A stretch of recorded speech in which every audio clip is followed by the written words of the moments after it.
नमस्कार विद्यार्थी मित्रांनो, अभ्यास अलर्ट या आपल्या यूट्यूब चॅनलवरती आपलं स्वागत आहे. तर विद्यार्थी मित्रांनो, आज आपण पाहणार आहोत 20 फेब्रुवारी 2026च्या अत्यंत महत्त्वाच्या चालू घडामोडी. तर व्हिडिओ पहिल्यापासून शेवटपर्यंत पाहण्याचा प्रयत्न करा. अतिशय महत्त्वाचे निवडक प्रश्न असणार आहेत, जे की तुम्हाला कोणत्याही स्पर्धा परीक्षेमध्ये डायरेक्ट विचारले जाऊ शकतात. तर बघा विद्यार्थी मित्रांनो, आजचा पहिला प्रश्न आहे, भारतातील पहिली AI म्हणजेच आर्टिफिशियल इंटेलिजन्स लिव्हिंग लॅब कोणत्या राज्यात सुरू केली आहे? ओके, तर प्रश्न इम्पॉर्टंट आहे विद्यार्थी मित्रांनो. बघा, याचं उत्तर असणार आहे ऑप्शन नंबर ए म्हणजेच महाराष्ट्र. तर महाराष्ट्र म्हणजेच आपल्या महाराष्ट्रामध्ये भारतातील पहिली AI लिव्हिंग लॅब ही सुरू करण्यात आलेली आहे. ओके, तर बघूयात आपण याबद्दल विद्यार्थी मित्रांनो. बघा, भारतामध्ये पहिली AI म्हणजेच आर्टिफिशियल इंटेलिजन्स लॅब ही महाराष्ट्र राज्य सरकारने सुरू केलेली आहे. ओके, तर बघा म्हणजेच महाराष्ट्र राज्यामध्ये सुरू करण्यात आलेली आहे. ओके, तर बघा विद्यार्थी मित्रांनो, महाराष्ट्र राज्यामध्ये ही लॅब जी आहे ती मुंबईमध्ये रतन टाटा महाराष्ट्र स्टेट स्किल युनिव्हर्सिटीमध्ये सुरू करण्यात आलेली आहे. ओके, बघा याचा उद्देश काय आहे, तर उद्योगांसाठी आर्टिफिशियल इंटेलिजन्स तंत्रज्ञान वापर करून MSMEs आणि मोठ्या कंपन्यांना सहाय्य करणे असा याचा उद्देश आहे. ओके, लक्षात ठेवा. चला पुढचा प्रश्न बघूयात आपण. प्रश्न क्रमांक 2 आहे. बघा, प्रतिष्ठित बेलिंडा क्लार्क पुरस्कार 2026ने कोणाला सन्मानित करण्यात आले आहे? ओके, तर बघा विद्यार्थी मित्रांनो, याचं उत्तर असणार आहे ऑप्शन नंबर सी. ओके, म्हणजेच ॲनाबेल सदरलँड. ओके, असं यांचं नाव आहे. ॲनाबेल सदरलँड यांना प्रतिष्ठित बेलिंडा क्लार्क पुरस्कार 2026ने सन्मानित करण्यात आलेले आहे. ओके, तर बघूयात आपण याबद्दल विद्यार्थी मित्रांनो. बघा, हा जो पुरस्कार आहे बेलिंडा क्लार्क पुरस्कार 2025-26, बघा बेलिंडा क्लार्क पुरस्कार 2026 हा ऑस्ट्रेलियाच्या ज्या महिला आहेत, महिला क्रिकेटर आहेत, ॲनाबेल सदरलँड यांना हा पुरस्कार सन्मानित करण्यात आलेला आहे. ओके, तर विद्यार्थी मित्रांनो बघूयात आपण याबद्दल. बघा, ॲनाबेल सदरलँड यांनी ही जी मान्यता आहे म्हणजेच हा जो पुरस्कार आहे तो सलग दुसऱ्या वेळी जिंकलेला आहे. म्हणजेच बघा, 2025 आणि 2026 दोन्ही वर्षासाठी हा पुरस्कार महिला क्रिकेट पुरस्कार त्यांनी जिंकलेला आहे. ओके, बघा गेल्या वर्षी म्हणजे 2025 साली आणि यावर्षी 2026 साली या दोन्ही वर्षी ॲनाबेल सदरलँड यांनी हा पुरस्कार जिंकलेला आहे. ओके, चला विद्यार्थी मित्रांनो पुढचा प्रश्न बघूयात आपण. प्रश्न क्रमांक 3 आहे. बघा विद्यार्थी मित्रांनो, म्युनिक सुरक्षा परिषद 2026ची 62वी आवृत्ती कुठे आयोजित करण्यात आली होती? ओके, प्रश्न इम्पॉर्टंट आहे विद्यार्थी मित्रांनो. बघा, याचं उत्तर असणार आहे ऑप्शन नंबर ए म्हणजेच जर्मनी. ओके, तर बघा म्युनिक सुरक्षा परिषद ही जी 2026ची झाली आहे याची ही 62वी आवृत्ती होती आणि ही जर्मनी या देशामध्ये आयोजित करण्यात आली होती. ओके, तर लक्षात ठेवा विद्यार्थी मित्रांनो, प्रश्न महत्त्वाचा आहे. ओके, चला विद्यार्थी मित्रांनो बघूयात आपण याबद्दल. बघा, ही जी म्युनिक सिक्युरिटी काउन्सिल होती या परिषदेचे आयोजन जर्मनी या देशामध्ये करण्यात आले होते. ओके, तर बघा जर्मनी या देशाची राजधानी आहे बर्लिन. जर्मनीचे चलन आहे युरो आणि खंड येतो युरोप. ओके, जर्मनी हा युरोप या खंडामध्ये येतो. तर बघा जर्मनीची अधिकृत भाषा आहे जर्मन. ओके, लक्षात ठेवा. चला पुढचा प्रश्न बघूयात आपण. प्रश्न क्रमांक 4 आहे. बघा, गेल इंडिया लिमिटेडचे नवीन अध्यक्ष आणि व्यवस्थापकीय संचालक म्हणून कोणाची नियुक्ती करण्यात आली आहे? ओके, बघा म्हणजेच त्यांची नियुक्ती करण्यात येणार आहे. ओके, बघा याचं उत्तर असणार आहे विद्यार्थी मित्रांनो ऑप्शन नंबर बी म्हणजेच दीपक गुप्ता. तर दीपक गुप्ता यांची गेल इंडिया लिमिटेडचे नवीन अध्यक्ष आणि व्यवस्थापकीय संचालक म्हणून नियुक्ती करण्यात येणार आहे. ओके, लक्षात ठेवा विद्यार्थी मित्रांनो, महत्त्वाचा प्रश्न आहे. बघा, त्यांची नुकतीच नियुक्ती करण्यात येणार आहे. बघा 1 मार्च 2026पासून ते या पदभार सांभाळणार आहेत, म्हणजेच ते या पदावर रुजू होणार आहेत. ओके, चला पुढचा प्रश्न बघूयात आपण. प्रश्न क्रमांक 5 आहे. बघा, 4थे विश्व मराठी संमेलन कुठे आयोजित केले जाणार आहे? ओके, तर बघा याचं उत्तर असणार आहे विद्यार्थी मित्रांनो ऑप्शन नंबर ए म्हणजेच नाशिक.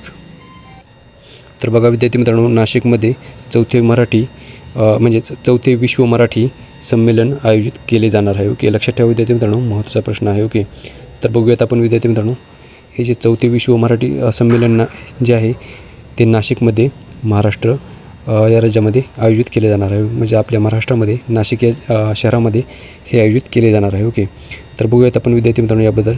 बघा हे जे संमेलन आहे ते 27 फेब्रुवारी ते 1 मार्च 2026 दरम्यान नाशिकच्या गोदावरी नदीकाठी मराठा विद्याप्रसारण समाज संस्थेच्या प्रांगणामध्ये आयोजित होणार आहे. ओके, लक्षात ठेवा विद्यार्थी मित्रांनो याचे ठिकाण. ओके, बघा 27 फेब्रुवारी ते 1 मार्च या दरम्यान हे आयोजित केले जाणार आहे, लक्षात ठेवा. चला पुढचा प्रश्न बघूयात आपण विद्यार्थी मित्रांनो. प्रश्न क्रमांक 6 आहे बघा, पंतप्रधान मदत योजनेअंतर्गत रस्ते अपघातातील पीडितांना किती रक्कम कॅशलेस उपचारांसाठी दिली जाईल. ओके, तर बघा विद्यार्थी मित्रांनो याचं उत्तर असणार आहे ऑप्शन नंबर सी, म्हणजेच 1.50 लाख, म्हणजेच 1.5 लाख रुपये एवढी रक्कम पंतप्रधान मदत योजनेअंतर्गत रस्ते अपघातातील पीडितांना रक्कम एवढी दिली जाणार आहे. ओके, त्यांच्या उपचारांसाठी. ओके, तर चला पुढचा प्रश्न बघूयात आपण विद्यार्थी मित्रांनो. प्रश्न क्रमांक 7 आहे बघा, फिडे फ्रीस्टाईल बुद्धिबळ जागतिक अजिंक्यपद स्पर्धा 2026 कोणी जिंकली आहे. ओके, तर बघा विद्यार्थी मित्रांनो महत्त्वाचा प्रश्न आहे, याचं उत्तर असणार आहे ऑप्शन नंबर डी, म्हणजेच मॅग्नस कार्लसन. ओके, तर मॅग्नस कार्लसन यांनी फिडे फ्रीस्टाईल बुद्धिबळ जागतिक अजिंक्यपद स्पर्धा 2026 ही जिंकली आहे. ओके, तर लक्षात ठेवा विद्यार्थी मित्रांनो चालू वर्षाची ही स्पर्धा आहे. ओके, तर बघूयात आपण याबद्दल विद्यार्थी मित्रांनो. बघा FIDE freestyle chess world championship 2026 बघा याचे विजेते आहेत मॅग्नस कार्लसन. ओके, जे की नॉर्वे देशातील आहे. ओके, बघा या स्पर्धेचे उपविजेता आहे फॅबिनो कॅरुना. ओके, तर फॅबिनो कॅरुना असं यांचं नाव आहे, जे की अमेरिका या देशामधील आहेत. ते या स्पर्धेमध्ये उपविजेते ठरले आहेत. ओके, लक्षात ठेवा. बघा या स्पर्धेचे ठिकाण होते, म्हणजेच या स्पर्धेचे आयोजन केले होते जर्मनी या देशामध्ये आणि विसेनहाऊस या शहरामध्ये. ओके, तर लक्षात ठेवा. बघा मॅग्नस कार्लसन यांनी अंतिम फेरीमध्ये 2.5 ते 1.5 अशा फरकाने विजय मिळवलेला आहे. ओके, बघा फ्रीस्टाईल चेसला चेस 960 असेही म्हटले जाते. ओके, तर लक्षात ठेवा विद्यार्थी मित्रांनो माहिती. चला पुढचा प्रश्न बघूयात आपण. प्रश्न क्रमांक 8 आहे बघा, नुकतीच कोणत्या राज्य विधानसभेने आमदारांसाठी AI म्हणजेच आर्टिफिशियल इंटेलिजन्स आधारित डिजिटल उपस्थिती प्रणाली सुरू केलेली आहे. ओके, तर बघा प्रश्न महत्त्वाचा आहे विद्यार्थी मित्रांनो. ओके, तर बघूयात आपण याबद्दल. बघा याचं उत्तर असणार आहे विद्यार्थी मित्रांनो ऑप्शन नंबर डी, म्हणजेच आंध्र प्रदेश. ओके, तर नुकतीच आंध्र प्रदेश या राज्य विधानसभेने आमदारांसाठी आर्टिफिशियल इंटेलिजन्स आधारित डिजिटल उपस्थिती प्रणाली सुरू केलेली आहे. ओके, तर लक्षात ठेवा विद्यार्थी मित्रांनो महत्त्वाचा प्रश्न आहे. ओके, कारण अशी डिजिटल उपस्थिती प्रणाली पहिल्यांदाच सुरू करण्यात आली आहे. ओके, बघूयात आपण विद्यार्थी मित्रांनो. बघा आंध्र प्रदेश विधानसभेमध्ये हा नवीन आर्टिफिशियल इंटेलिजन्स आधारित डिजिटल उपस्थिती प्रणाली जी आहे ती सुरू करण्यात आलेली आहे आणि ज्यामध्ये फेशियल रिकग्निशन म्हणजेच आर्टिफिशियल इंटेलिजन्स चेहरा ओळख तंत्रज्ञानाचा वापर करून आमदारांची उपस्थिती नोंदवली जाणार आहे. ओके, तर बघा आणि हे भारतातील पहिले विधानसभेमधील आर्टिफिशियल इंटेलिजन्स आधारित उपस्थिती मॉनिटरिंग सिस्टीम मानले जाते आणि यामुळे आमदार जेव्हा सभागृहामध्ये बसतात तेव्हाच त्यांच्या उपस्थितीची नोंद स्वयंचलितपणे होईल. ओके, म्हणजेच आपोआप होईल. बघा आमदार जेव्हा सभागृहामध्ये बसण्यासाठी येतात तेव्हा आपोआपच त्यांच्या उपस्थितीची नोंद करण्यात येईल. ओके, लक्षात ठेवा. पुढचा प्रश्न बघूयात आपण विद्यार्थी मित्रांनो. बघा प्रश्न क्रमांक 9 आहे बघा, छत्रपती शिवाजी महाराज जयंती नुकतीच कोणत्या दिवशी साजरी केली गेली. तर बघा प्रश्न महत्त्वाचा आहे, याचं उत्तर असणार आहे ऑप्शन नंबर ए, म्हणजेच 19 फेब्रुवारी. तर बघा दरवर्षी आपण 19 फेब्रुवारी रोजी छत्रपती शिवाजी महाराज यांची जयंती साजरी करतो. ओके, तर लक्षात ठेवा विद्यार्थी मित्रांनो. चला पुढचा प्रश्न बघूयात आपण.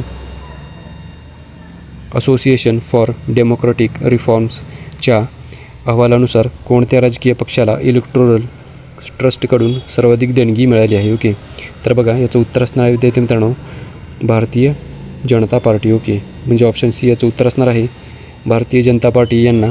या पार्टीला असोसिएशन फॉर डेमोक्रॅटिक रिफॉर्म्स या अहवालानुसार इलेक्टोरल ट्रस्टकडून सर्वाधिक देणगी देण्यात आलेली आहे. ओके, तर बघूयात आपण विद्यार्थी मित्रांनो याबद्दल.